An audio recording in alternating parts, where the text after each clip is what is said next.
स्वागत है इस चैनल पे आपका पीसीएस बाय तरुण पे। तो हम टेस्ट लगाने जा रहे हैं और इस टेस्ट में हम इकोनॉमी के क्वेश्चंस प्लस हिंदी के क्वेश्चंस करेंगे। और आपको जैसा कि बता दूं कि जो पहले के भी टेस्ट लगा के आपको अपलोड किए जा रहे हैं यहाँ पे, इसके पीडीएफ हमारे जो टेलीग्राम चैनल है यूपीएससी नोट पे मिल जाएगा।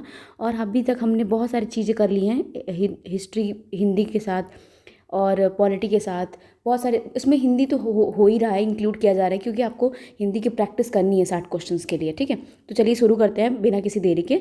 तो पहला, और उसके पहले एक और रिक्वेस्ट है कि प्लीज़ चैनल को सब्सक्राइब कर लीजिएगा, शेयर कर दीजिएगा, लाइक करिएगा, आप कमेंट भी करिएगा। ठीक है, सबसे पहला देख लेते हैं। निम्नलिखित कथनों पर विचार कीजिए। सबसे क्वेश्चन बोल रहा है, राष्ट्रीय आय से आशय किसी देश की अर्थव्यवस्था में चालू वर्ष में उत्पादित सभी अंतिम वस्तुओं तथा सेवाओं के कुल मौद्रिक रूप से है। और दूसरा बोल रहा है, राष्ट्रीय आय की सहायता से प्रति व्यक्ति आय, सकल घरेलू उत्पाद एवं विकास दर आदि का अनुमान लगाया जा सकता है। तो इसमें दोनों ही स्टेटमेंट सही हैं। क्यों? क्योंकि वो जो नेशनल इनकम होती है ना, वो टोटल मॉनेटरी फॉर्म होती है फाइनल गुड्स की। ठीक है, सर्विसेज जो प्रोड्यूस होती है उस साल की। नेशनल इनकम देखो दो चीज़ होती है, एक तो नेशनल इनकम है, नेशनल इनकम, ठीक है, और तो जीएनपी भी ऐसे निकलती है नेशनल इनकम पे। जीएनपी हो गई, ग्रॉस नेशनल प्रोडक्ट हो गया, और जीडीपी हो गई। तो इसमें फ़र्क पता है क्या होता है? डोमेस्टिक में उस साल पे आपके पूरे डोमेस्टिक टेरिटरी में जितने प्रोडक्शन हुए फाइनल गुड्स की, वो होती है जीडीपी। एनपी होती है जो नेशनल, मतलब भले वो फॉरेन में वो आदमी रह रहा होगा, बट जो प्रोड्यूस कर रहा होगा उसकी कंपनी, वो आपके ही जीएनपी में ऐड होगी। ठीक है, तो इसका आंसर हो जाएगा 1 और 2। नेक्स्ट क्वेश्चन देख लेते हैं। निम्नलिखित कथनों पर फिर से विचार करिए। भारत ने आर्थिक नियोजन संयुक्त राज्य अमेरिका से प्रेरित होकर अपनाया था। ये गलत है, ये स्टेटमेंट गलत है। जो हमारा जो है वो हमने यूएसएसआर मतलब रशिया से किया था, यूएसएसआर से अपनाया था, है ना। बहुत सारी चीज़ें हैं ना, जब हम लोग आज़ाद हुए थे ना, तो बहुत सारी चीज़ें हैं जो यूएसएसआर से ही लिए गए थे। जो पंचवर्षीय योजना भी उसमें इंक्लूडेड है, और भी फंडामेंटल ड्यूटीज़ के बारे में बात करते हैं, वो सारी चीज़ें इंक्लूड यूएसएसआर से ही हुई थी। हम प्रेरित उसी से होकर लिए थे। भारत में आर्थिक नियोजन से संबंधित प्रथम विचार एवं एम विश्वरैया ने अपनी पुस्तक प्लान्ड इकोनॉमी फॉर इंडिया में प्रस्तुत किया है। तो सेकंड में ये केवल दूसरा ही हो जाएगा। उन्होंने इस अपनी बुक में ये भारत के आर्थिक नियोजन के संबंध में प्रस्तुत किया है। तीसरा देख लेते हैं। किसी देश की उत्पादन व्यवस्था से एक वर्ष में प्रभावित होकर, ठीक है, एक साल में प्रभावित होकर अंतिम उपभोक्ताओं के हाथों में पहुंचने वाली वस्तुओं एवं सेवाओं अथवा पूंजीगत वस्तुओं के स्टॉक में शुद्ध वृद्धि को राष्ट्रीय आय कहते हैं। तो ये किसने दिया था? मतलब स्टेटमेंट जो ये पर्टिकुलर बोला जा रहा है वो किसने दिया था? तो जो प्रोफेसर साइमन कुडनेट्स है ना, उन्होंने दिया था। और एक कुडनेट्स की थियरी भी पढ़ते हैं, एक्स्ट्रा इन्फॉर्मेशन बता देनी। कुडनेट्स जो होती है कब होती है, कुडनेट्स कब होती है? वो कर्व जो होती है ना, वो होती है पॉवर्टी की लाइन पे होती है। जो पॉवर्टी लाइन होती है, 2-3 कर्व होते हैं। जब हम कवर अप करेंगे टॉपिक, उसमें मैं बता दूंगी। ठीक है, तो इसका आंसर हो जाएगा सी। नेक्स्ट क्वेश्चन देख लेते हैं। बोल रहा है कि राष्ट्रीय विकास परिषद के संदर्भ में निम्नलिखित कथनों पर विचार कीजिए। तो राष्ट्रीय विकास मतलब नेशनल डेवलपमेंट काउंसिल के बारे में। तो बोल रहा है कि इसका गठन 6 अगस्त 1952 में ईस्वी में हुआ था। हाँ, 1952 में ही हुआ था। यह एक संवैधानिक निकाय है? नहीं, ये संवैधानिक भी नहीं है, ये एक एग्जीक्यूटिव है। न ही ये कॉन्स्टिट्यूशनल है और न ही स्टैट्यूटरी है। यह एक मतलब कार्यकारी निकाय है, एग्जीक्यूटिव बॉडी, एग्जीक्यूटिव है, इंस्टीट्यूट है। केंद्रीय गृह मंत्री इसके पदेन अध्यक्ष होते नहीं, प्रधानमंत्री होते हैं। यह एक संघीय निकाय भी है, मतलब जैसे नीति आयोग को हम फेडरल बॉडी कहते हैं, और बहुत सारे फैक्टर्स होते हैं फेडरल बॉडी कहने के लिए। फेडरलिज्म को, कोऑपरेटिव फेडरलिज्म को बढ़ावा देते हैं, तो इसका भी यही होता है। तो इसमें 2 ही स्टेटमेंट सही हैं, सिर्फ और सिर्फ 2। तो A will be the right answer. Next question देख लेते हैं। निम्नलिखित कथनों पर फिर से विचार करिए। भारत में राष्ट्रीय आय का अनुमान सर्वप्रथम वर्ष 1868 ईस्वी में दादा भाई नारोजी ने लगाया था। ये बात सही है। भारत में आर्थिक नियोजन शुरू करने का प्रयास एम विश्वरैया ने अपनी पुस्तक प्लान्ड इकोनॉमी फॉर इंडिया माध्यम से किया था। दोनों स्टेटमेंट ही सही हैं। और ऊपर ये जो स्टेटमेंट है ना एम विश्वरैया के बारे में, प्लान्ड इकोनॉमी, ये याद कर लीजिएगा। प्लान्ड इकोनॉमी फॉर इंडिया ये बुक इन्होंने ही लिखी थी। ये कभी भी किसी माध्यम से पूछा जा सकता है। ठीक है, दोनों आंसर सही हो गए। अब आते फिर से, कथन दिया है, उसका कारक दिया है। तो हमें स्टेटमेंट में सिर्फ और सिर्फ ध्यान देना होता है बिकॉज लगा कि भाई उसको स्टेटमेंट को सही से सेटिस्फाई कर रहा है कि नहीं। ठीक है, पहला बोल रहा है नाम मात्र जीडीपी, मतलब value of the nominal GDP का मूल्य वास्तविक जीडीपी के मूल्य से अधिक होता है। बिल्कुल, नॉमिनल में रियल से ज़्यादा होता है, ठीक है। अब वो पता क्यों होता है ना, करंट वैल्यू और कांस्टेंट, रियल में कांस्टेंट की चीज़ें होती हैं और इसमें करंट की जो प्राइस चल रही है ना मार्केट, वो चलता होता है, तो उसमें इन्फ्लेशन इंक्लूडेड होता है। वास्तविक जो मतलब रियल जीडीपी की गणना करते समय मुद्रास्फीति का आंकड़ा नाम मात्र से घटाया जाता है। हाँ, ये बात है, रियल जीडीपी में जो है ना वो इन्फ्लेशन फिगर सब्ट्रैक्ट किया जाता है from the nominal GDP. While calculating the real GDP the inflation figure is subtracted from the nominal GDP. ठीक है, वही मैं बोली थी ना, क्योंकि जो रियल जीडीपी है उसमें हटाया जाता है इन्फ्लेशन को, जो एक्चुअल में जो फिगर है इन्फ्लेशन को हटा के ही देखते हैं रियल, और जब नॉमिनल होता है उसमें इन्फ्लेशन को एडजस्ट किया जाता है। तो दोनों स्टेटमेंट सही हैं और दोनों एक दूसरे को एक्सप्लेन कर रहे हैं। इसका मतलब ए तथा आर दोनों सही है और ए का सही स्पष्टीकरण कर रहा है आर। राष्ट्रीय आय की गणना के संदर्भ में निम्नलिखित कथनों पर जो फॉलोइंग जो दिए हैं उस पर विचार करते हैं। शब्द अंतिम माल उन वस्तुओं को संदर्भित करता है जिनका बाद की विनिर्माण प्रक्रिया में नियोजित होने के बजाय तुरंत उपभोग किया जा सकता है। ठीक है, मध्यवर्ती वस्तुएं वो वस्तु होती है जिनका प्रयोग विनिर्माण में प्रक्रिया में किया जाता है। हाँ, ये तो है, इंटरमीडिएट गुड्स होते हैं, जैसे मान लो पाइप बना है, पाइप किसी ने बनाई, तो पाइप ऑब्वियस सी बात है कहीं से मैन्युफैक्चर होके आई है और वो यूज़ कहाँ होगी, फिर से यूज़ होगी ना कहीं, मान लो सीवेज फैक्टर्स में या किसी घर बना रहे हो, तो ये होता है इंटरमीडिएट गुड्स। और ये जो फाइनल गुड्स होते हैं ना उनका डायरेक्टली कंज्यूम होता है, जैसे मान लो कोई ऐसी चीज़ होगी जैसे टैबलेट हो गया, मोबाइल हो गया, वो इंटरमीडिएट गुड्स नहीं हो सकते, डायरेक्टली यूज़ हो सकते हैं। तो दोनों ही स्टेटमेंट सही हैं, मतलब A will be the right answer. अब आते हैं नेक्स्ट क्वेश्चन पे, 8th वाले पे। 8th क्या बोल रहा है, निम्नलिखित में से कौन सा से किसी देश की संभावित जीडीपी के निर्धारक के कारण होते हैं। तो बोल रहा है कि कौन से होते हैं। पता है बहुत सारी चीज़ें अगर आपको ऑप्शन में दी जाए ना, कौन से फैक्टर्स उसको अफेक्ट करते हैं, मैक्सिमम होते हैं कि सारे ही होते होंगे फैक्टर्स, जैसे अर्थव्यवस्था में भौतिक पूंजी का पूर्ण उपयोग, हाँ, फिजिकल कैपिटल को इकोनॉमी में देश की मानव संसाधन का समुचित उपयोग बिल्कुल करेगा।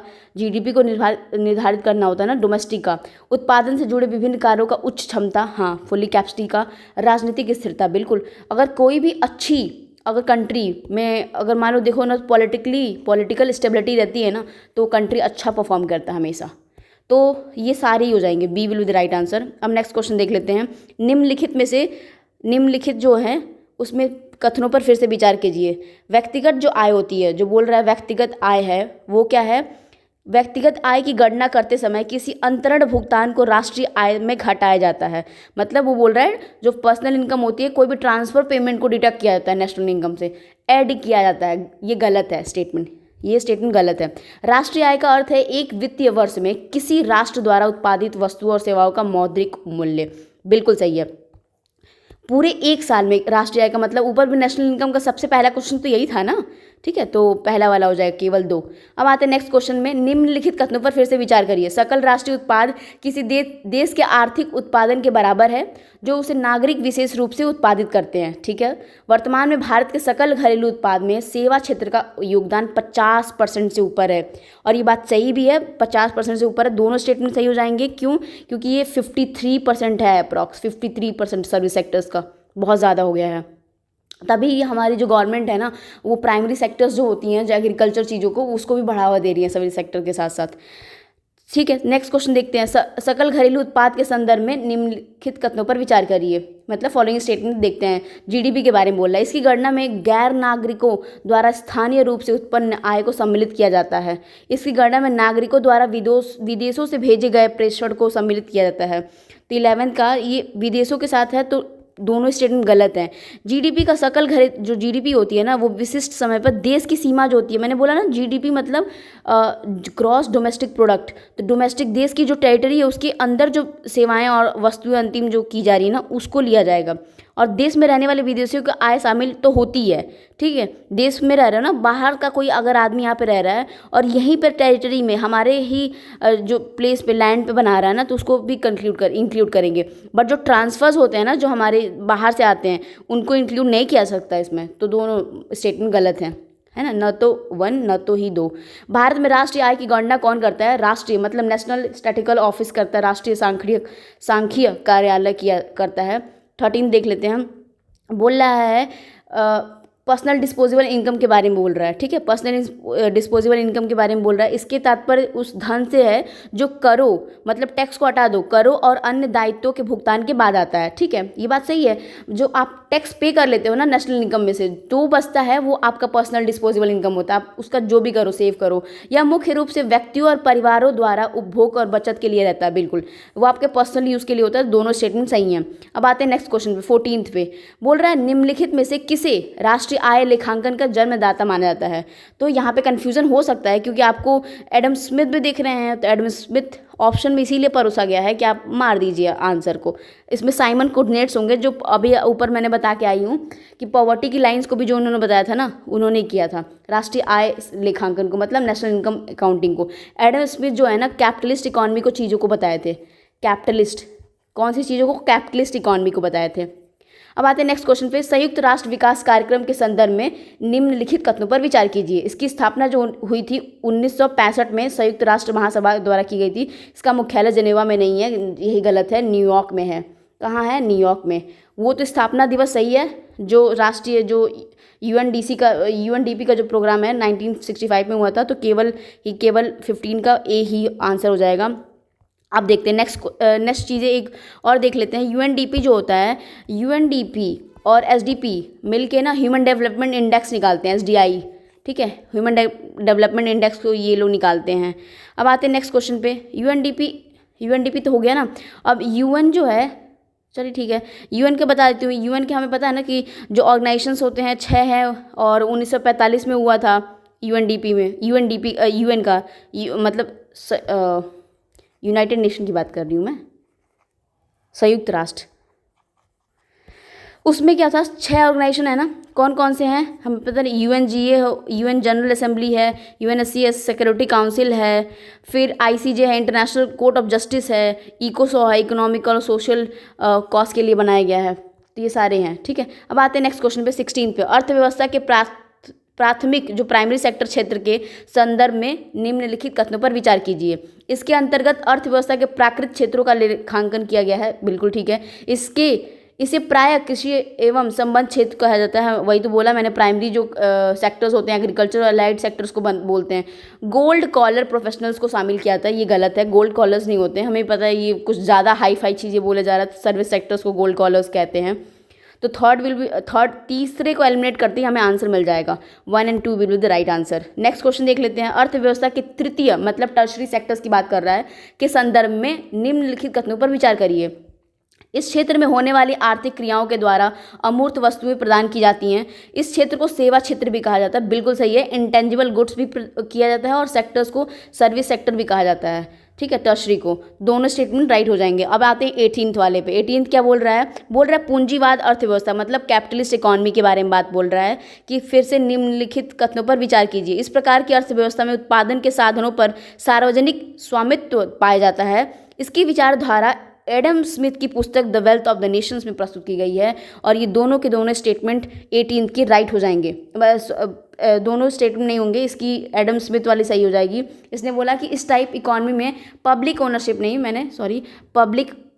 होती, सार्वजनिक नहीं होती है, कैपिटलिस्ट इकोनॉमी की बात कर रहा है, तो ये हो जाएगा सिर्फ कैपिटलिस्ट लोग जो होते हैं, जैसे अमेरिका जैसे कंट्री हो, यूएसए जैसे कंट्री होती है एग्जाम्पल, वो कैपिटलिस्ट इकोनॉमी है। हमारी तो मिक्स्ड इकोनॉमी है ना, पहले तो हमें सिर्फ और सिर्फ सोशलिस्ट इकोनॉमी थी, क्योंकि हमने यूएसएसआर से जाके इन्फ्लुएंस हुए थे। समाजवादी अर्थव्यवस्था के संदर्भ में निम्नलिखित कथनों पर फिर से विचार करिए। ऊपर वाले का सी हो जाएगा, ठीक है ना। पहले देख लेते हैं पहला स्टेटमेंट, इसके अंतर्गत आर्थिक निर्णय सामाजिक कल्याण को ध्यान में रखने के लिए की जाते हैं। अच्छा ठीक है। यहाँ उपभोक्ता की प्रभुता बाधित होती है। 19 में बोल रहा है कि यहाँ पे उपभोक्ता की प्रभुता बाधित होती है, बिल्कुल सही है। कि यहाँ पे सोवर्निटी जो होती है, सोवर्निटी वो हिंडर्ड होती है। अब आते हैं, क्योंकि सोशलिस्ट इकोनॉमी की बात किया ना, अब बोल रहा है कि फिर से कथन दिया है, उसका कारण दिया, मतलब स्टेटमेंट और उसके रीजंस दिए। तो हम सबसे पहले स्टेटमेंट देख लेते हैं। पूंजीवादी अर्थव्यवस्था में उपभोक्ता का प्रभुत्व होता है, बिल्कुल सही है। पूंजीवाद में तो उपभोक्ता का प्रभुत्व होता ही है। कैपिटलिस्ट इकोनॉमी में सबसे मेजर किया जाता है कि कंज्यूमर को क्या चाहिए। इसके अंतर्गत उत्पादन उपभोक्ता की पसंद से अनुसार किया जाता है। हाँ, जो जिसकी डिमांड होगी, मतलब डिमांड एंड सप्लाई पे बेस होती है सारी इकोनॉमी, डिमांड एंड सप्लाई। वो डिपेंड करता है कि गवर्नमेंट कितना इंटरफेयर कर रही है, डिमांड एंड सप्लाई, इकोनॉमी का यही चीज़ होता है। तो 20 का जो हो जाएगा आंसर बी। हाँ, दोनों ही स्टेटमेंट सही हैं और दोनों एक दूसरे को एक्सप्लेन भी कर रहे हैं। नेक्स्ट क्वेश्चन देख लेते हैं। मिश्रित मतलब मिक्स इकोनॉमी के संदर्भ में निम्नलिखित कथनों पर विचार करिए। इसके अंतर्गत आर्थिक निर्णय केवल सामाजिक कल्याण को ध्यान में रखकर किए जाते हैं। हाँ, सही है। इस प्रकार की अर्थव्यवस्था में आर्थिक क्रियाएं निजी एवं सार्वजनिक दोनों क्षेत्रों में सक्रिय होती हैं। इसके संसाधनों पर जनता एवं सरकार का दोनों नियंत्रण होता है।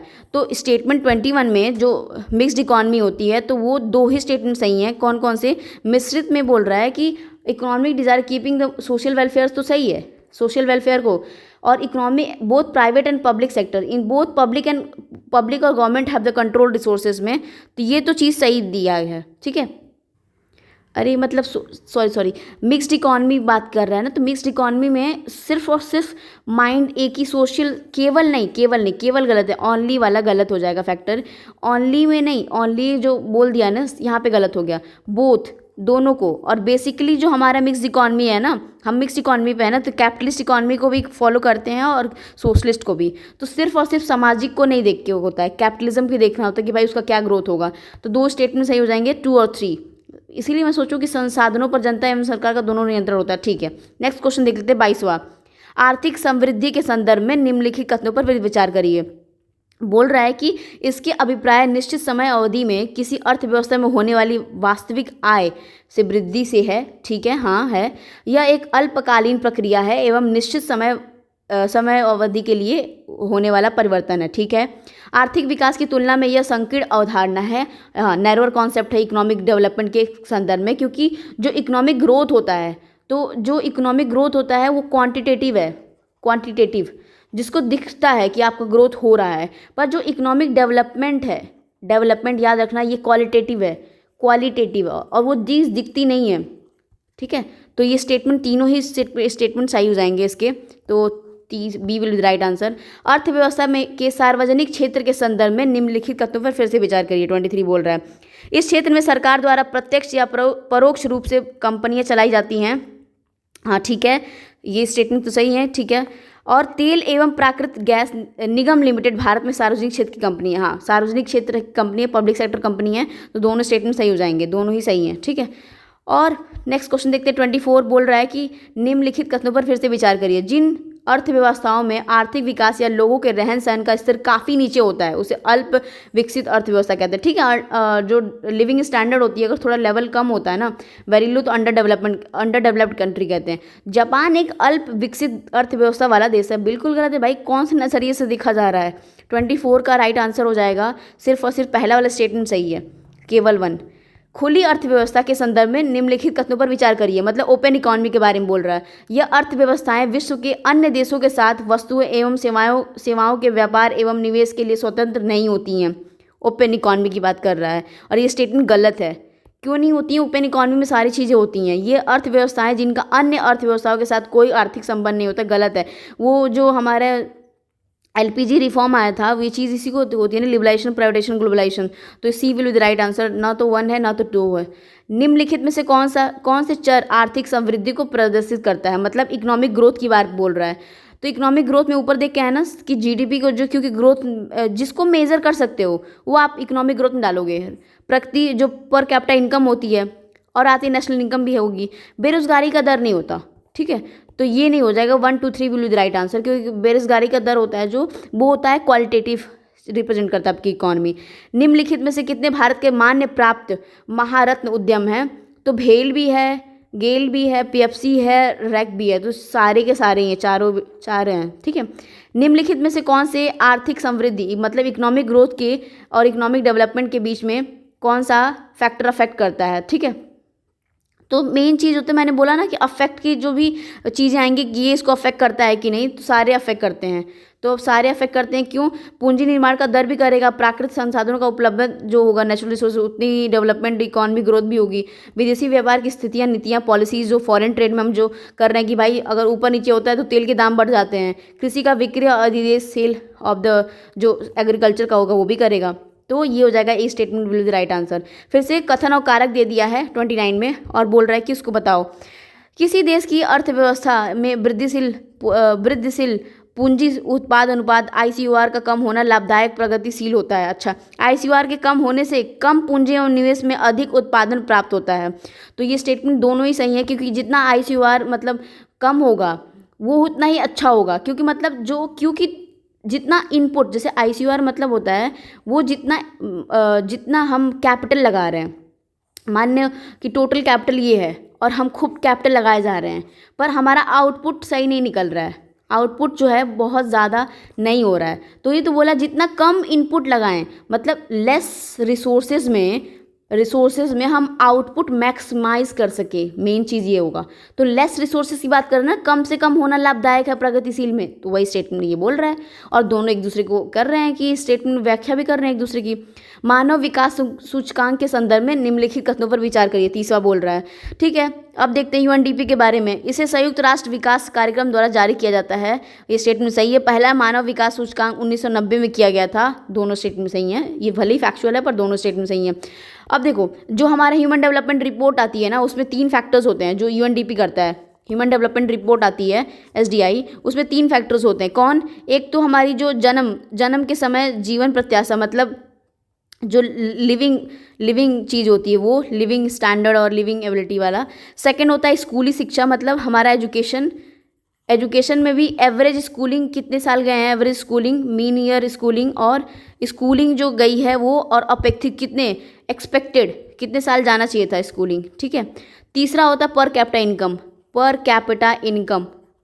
इनकम। ये कभी कभी पूछा जा सकता है, तो SDI के 3 मापक होते हैं और UNDP निकालता है। ठीक है, वो उसके साथ ऑक्सफोर्ड के साथ मिलकर निकालता है कुछ। अब आते हैं नेक्स्ट क्वेश्चन 31 पे। निम्नलिखित में से कौन से किसी देश की राष्ट्रीय आय की गणना में सम्मिलित की जाने वाली मदें हैं? ठीक है, तो किसी भी देश की राष्ट्रीय आय में सम्मिलित करने जाने वाली देख लेते हैं। सरकार द्वारा नागरिकों को प्रदान की जाने वाली निःशुल्क सेवाएं, भविष्य निधि कोष में मालिकों द्वारा किया गया अंशदान। ठीक है, तो ये अंशदान को भी इंक्लूड कर रहा है। विदेशों में स्थित भारतीय बैंकों की संस्थाओं द्वारा अर्जित लाभ, प्रॉफिट जो होती है, सार्वजनिक क्षेत्र के उपक्रमों के विनिवेश के से प्राप्त राशि, अमाउंट डिसइन्वेस्टमेंट के नहीं होता है, इसको इंक्लूड नहीं करते हैं। तो B will be the right answer 31 का। अब आते हैं नेक्स्ट क्वेश्चन पे 32।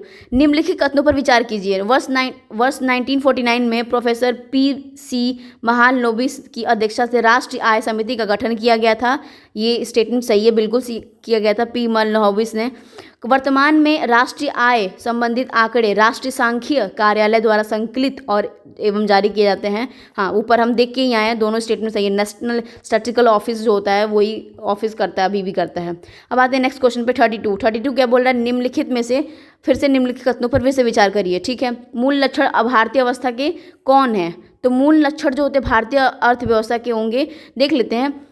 मतलब इंडियन इकॉनमी के जो मूल जो भी रिप्रेजेंट करते हैं वो बताना है। ठीक है, कम लो पर कैपिटा इनकम है, पॉवर्टी और इनइक्वालिटी भी हमारे यहाँ है, बुनियादी ढांचे की कमी भी है, जनसंख्या वृद्धि की निम्न दर, ये कुछ ज़्यादा नहीं हो गया, चौथा काट देंगे क्योंकि हमारे यहाँ पॉपुलेशन एक्सप्लोजन हो ही जा रहा है। 34 देख लेते हैं। संयुक्त राष्ट्र सतत विकास संवादान नेटवर्क के संदर्भ में निम्नलिखित कथनों पर विचार करिए। ठीक है, इसका स्थापना 2015 में हुआ था। 34 में बोल रहा है कि उसका 2015 में हुआ था, गलत है, 2015 में नहीं हुआ था, ये अप्रॉक्स 2012 में ही हो गया था। यह पेरिस जलवायु समझौते के कार्यान्वयन एवं व्यवहारिक समाधानों को बढ़ावा देने के लिए वैश्विक वैज्ञानिक और तकनीक विशेषता जुटाता है। बिल्कुल, ये स्टेटमेंट सही है, तो C will be the right answer. ठीक है, नेक्स्ट क्वेश्चन देख लेते हैं। फिर मैच द फॉलोइंग आया कि बुक्स और किसने लिखी हैं, तो the wealth of the nation अभी ऊपर पढ़ के आए हैं। The wealth of the nation वो एडम स्मिथ, A का 3, तो A का 3 इसी में से कोई होगा। रैशनैलिटी एंड फ्रीडम जो है अमर्त्य सेन ने लिखी है, ये बहुत फेमस बुक है, याद कर लीजिएगा। रैशनैलिटी B का 1 हो जाएगा, तो B का 1, A will the right answer. Indian currency एवं फाइनेंस का है, JM किम्स ने लिखी है। The principle of political economy and taxation David Ricardo ने लिखी है, तो I think A will be the right answer. 35 का A हो जाएगा। अब आते हैं नेक्स्ट क्वेश्चन पे। नेक्स्ट क्वेश्चन बोल रहा है अंतर्राष्ट्रीय खुशहाली दिवस के, मतलब इंटरनेशनल डे ऑफ हैप्पीनेस के बारे में बोल रहा है 36 में। पहला स्टेटमेंट, यह प्रत्येक वर्ष 20 मार्च को मनाया जाता है। ठीक है, वर्ष 20 मार्च को मनाया जाता है, ये बात सही है। संयुक्त राष्ट्र द्वारा 2013 में इस दिवस को मनाने की शुरुआत की गई थी। ठीक है, और सबसे टॉप भूटान करता है वर्ल्ड हैप्पीनेस इंडेक्स में। ठीक है, नेक्स्ट क्वेश्चन देख लेते हैं। उसी का आइडिया भी था भूटान का ही। निम्नलिखित कथनों पर विचार करिए। मानव पूंजी, कौशल, शिक्षा, क्षमता और श्रम की विशेषताओं एक माप है जो उनकी उत्पादक और क्षमता कमाई और कमाई क्षमता को प्रभावित करती है। प्रभावित तो सब कुछ करता है। मानव पूंजी का निर्माण आंशिक रूप से एक सामाजिक प्रक्रिया है। तो 37 में बोल रहा है, तो दोनों स्टेटमेंट सही हो जाएंगे, ठीक है। वो है मानव पूंजी का जो निर्माण आंशिक एक रूप से सामाजिक, जो ह्यूमन कैपिटल है वो पार्टली सोशल प्रोसेस भी तो है। अब आते हैं जो वर्ल्ड हैप्पीनेस इंडेक्स है ना, उसके बारे में बोल रहा है, ठीक है। यह एक वार्षिक रिपोर्ट है जो विश्व के देशों का मूल्यांकन इस आधार पर करती है कि उनके नागरिक खुद को कितना संतुष्ट और समृद्ध मानते हैं। ये बात सही है। इसे विश्व आर्थिक मंच द्वारा जारी किया जाता है। जो 38 बोल रहा है इसको, तो ये पहला नहीं, विश्व आर्थिक मंच द्वारा नहीं जारी, वर्ल्ड इकोनॉमिक फोरम नहीं करता है, ये गलत है। पहला जो है वही सही हो जाएगा, मतलब केवल 1 होगा, ठीक है, केवल 1। इसे पता है कौन जारी करता है? संयुक्त राष्ट्र जो होता है, यूएन, संयुक्त राष्ट्र सतत विकास, एसडीएन, सस्टेनेबल डेवलपमेंट नेटवर्क जो है, यूएसडीएन जो है वो यूएसडीएन करता है, ठीक है, वो जारी करता है, ये नहीं करता। अब आते हैं नेक्स्ट क्वेश्चन। वर्तमान में सकल घरेलू उत्पाद जीडीपी की गणना के जो आधार वर्ष हैं वो बताइए। तो ये स्टेटमेंट 11 और 12 हैं, ठीक है। ये हरित जीडीपी मतलब ग्रीन जो जीडीपी है उसके बारे में पूछ रहा है, एक शब्द जिसका उपयोग वर्णन करने के लिए किया जाता है। तो हरित जीडीपी किसे कहा जाता है? पर्यावरणीय क्षति के समायोजन में बात किसी देश की जीडीपी। तो हरित जीडीपी तो वही होगी ना कि एनवायरमेंटल एडजस्ट कर रहा हो फैक्टर को, ठीक है। 41 देख लेते हैं। अब आते हैं हिंदी आ गया, तो हिंदी में मेन चीज़ें देख लेते हैं क्या क्या बोल रहा है। निम्नलिखित में से कौन सा शब्द फड़ी का एक समानार्थी शब्द है? अब विशेषण से हम लोग हट गए, तो फड़ी का जो समानार्थी शब्द है वो हो जाएगा दोनों, उरग और सर्व। तक्षण नहीं होता, तो तक्षण जो होता है ना, वो होता है ना तत्काल का समानार्थी शब्द है, तो ये हो जाएगा। 42 देख लेते हैं। निम्नलिखित में शब्द फूल के परिवाची कौन से हैं? तो जो फूल का परिवाची है वो हो जाएगा सिर्फ और सिर्फ देख लेते हैं फूल का। सुमन बिल्कुल सही है, सुमन हो जाएगा। गुल है। लश्कर नहीं होता, वो फौज होता है। लश्कर ए तायबा, तो ये सब हमने सुना भी है ना, फौज होगा, तो ये गलत हो जाएगा। जो प्रसून है वो भी नहीं होता, हाँ प्रसून जो होता है वो भी होता है, तो B will be the right answer. इसका जो हो जाएगा बी, जो सुमन होगा, प्रसून होगा और गुल होगा।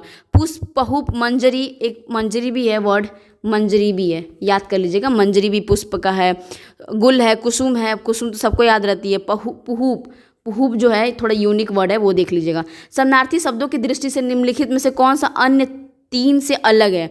कौन एक भिन्न है? ठीक है, तो हलदर एक अलग है क्योंकि फणींद्र का जो परिवाची शब्द है। शेषनाग है क्योंकि फन निकालना है, फणित, शेषनाग। और वासुकी नंदन, तो वासुकी भी है। सर्पराज है, नागराज है। पर हलदर जो है ना, ये बलराम का है, बलराम जी का, ठीक है, बलराम, हलदर, बलहद्र, हली, ये सब है। 44 देख लेते हैं। निम्नलिखित में से कौन सा शब्द घर का परिवाची है? घर का परिवाची कौन सा शब्द हो जाएगा? घर का परिवाची हो जाएगा गृह हो जाएगा, तो गृह का के साथ ये भी हो जाएगा। उपवन जो होता है ना, ये बाग होता है, बाग, उपवन, उपवन, तो 1 तो गलत हो जाएगा, गृह पूछा है, तो 3 और 4 मतलब 44 में से सिर्फ उसी 3 और 4 तो ये हो जाएगा, क्योंकि निकुंज जो शब्द है ना वो भी बाग होता है, निकुंज। भले निकेतन और गे जो होगा, गृह होगा, ये हमारा मतलब जो घर का होता है, वास करने का, वो होता है। 45 देख लेते हैं। निम्नलिखित में से कौन से समूह सभी बंदर के परिवाची हैं? मतलब सारे ही सारे बंदर के परिवाची होने चाहिए। तो मरकट नहीं, कुरकम नहीं, वानर, मरकट, शाख, मृग, किश और मरकट, डी इसका आंसर हो जाएगा 45 का, ठीक है। अब आते हैं 46 में। परिवाची की दृष्टि से निम्नलिखित में से कौन सा एक युग्म सुमेलित नहीं है? सही सुमेलित नहीं दिया है परिवाची जो है, उसका कौन सा है? लाभ और टोटा, तो लाभ और टोटा गलत दिया है। कुर्बानी, अमरसो सही है। उसर, परती सही है। विच्छो और विप्रल भी सही है। तो लाभ और टोटा का गलत है, क्योंकि जो टोटा होता है ना, क्योंकि उसने बोला कि उसमें से पर्यायवाची, टोटा और लाभ, जो लाभ होता है मतलब प्रॉफिट हो गया, टोटा जो होता है वो आपका जो घाटा होता है, ठीक है। तो ये तो एक दूसरे का विलोम हो गया ना, तो विलोम बोल रहा है पर्यायवाची, सेम। अब आते हैं नेक्स्ट क्वेश्चन जो होता है बहुत का समानार्थी शब्द क्या है? बहुत का समानार्थी इफरात है, ठीक है, बहुत का समानार्थी शब्द इफरात है। निम्नलिखित में से शब्द ब्रह्मा के परिवाची बताइए। ब्रह्मा का परिवाची कौन कौन से? विधि, चतुरानन, कमलासन, ऐसे है ना, कमलासन है, विधि है, चतुरानन है, और ये तो नहीं, अज है। मेधा नहीं होगा, मेधा शायद मेधावी क्षेत्र, मेधावी जो बच्चे होते हैं ना, बुद्धि को रिप्रेजेंट करते हैं, तो इसका 48 का हो जाएगा सी। 3 है, विरंची भी है, ठीक है। नेक्स्ट क्वेश्चन देख लेते हैं। निम्नलिखित में से कौन सा शब्द बादल का परिवाची है? मेघ आए बंठन के, तो बादल का परिवाची जो होगा वो जीमूत हो जाएगा और बलका हो जाएगा। प्योधी जो होता है ना, पानी का होता है, जो प्योधी है, पयोधी, समुद्र, सॉरी समुद्र, सी का होता है समुद्र का, ठीक है। पारावार जो होगा वो भी समुद्र का हो जाएगा। तो ये वाला स्टेटमेंट मतलब 2 और 4 ही सही है इसमें, 2 और 4। निम्नलिखित में से कौन सा समूह सभी बाल के परिवाची हैं, मतलब बाल के परिवाची कौन कौन से, केस होगा, अलग होगा, ये नहीं होता, दामिनी नहीं होता, दामिनी बिजली का होता है, ये बिजली का है, तो बिजली बिजली बिजली, तो ये गलत हो जाएगा। 50 का हो जाएगा 50वें का सिरो, चिकूर और कच्छ, ये सही है। अब आते 51 में, कौन सा शब्द जो है बसंत का परिवाची है, बसंत का परिवाची ऋतुराज, और भी होता है, ऋतुपति होता है, मधुमास होता है, माधव है, कुसुमसार है, तो दोनों स्टेटमेंट सही है। 51 का बी, दोनों ही सही हैं। 52 देख लेते हैं, निम्नलिखित में से परिवाची फिर से बोल रहा है, कौन से 3 से अलग है, एक अलग होगा, ठीक है। तो वो पावस जो है वो अलग है, पावस जो है वो इसका नहीं है, पावस बारिश का है, और सब जो बाढ़ के हैं ये बारिश का है, बारिश, तो बारिश का जो है वो ये हो जाएगा, कौन, पावस, तो ये यूनिक है। 53 देख लेते हैं, फिर से मैच द फॉलोइंग दे रहा है, परमेश्वर, मतलब बोला है कि शब्द देखिए और परिवाची देख लीजिए। तो भगवान का जो देखो, पहली बात परमेश्वर है, भगिनी है, किशोरी है, तो C will be the right answer. एक परमेश्वर का जो है 4 हो जाएगा, प्रभु परमेश्वर, जो किशोर, बी हो जाएगा, भगनी जो हो जाएंगी सयोदरी हो जाएंगी, किशोरी जो है बाला होती है ना कि बच्चे होते हैं, किशोर और किशोरी, विरादनी हो जाएंगी शारदा, माता रानी शारदा, जो सरस्वती माँ को बोला जाता है, ठीक है। नेक्स्ट क्वेश्चन देख लेते हैं, कौन सा बोल रहा है। 54 शब्द और परिभाषित दिया है, कौन सा सुमेलित सही है, मतलब 54 में मैच द फॉलोइंग कौन सा सही दिया हुआ है, तो सारे स्टेटमेंट सही दिए हैं। ललाट का मस्तक होता है, सहारा, अवलंब होता है, चमकीला, अभामय होता है।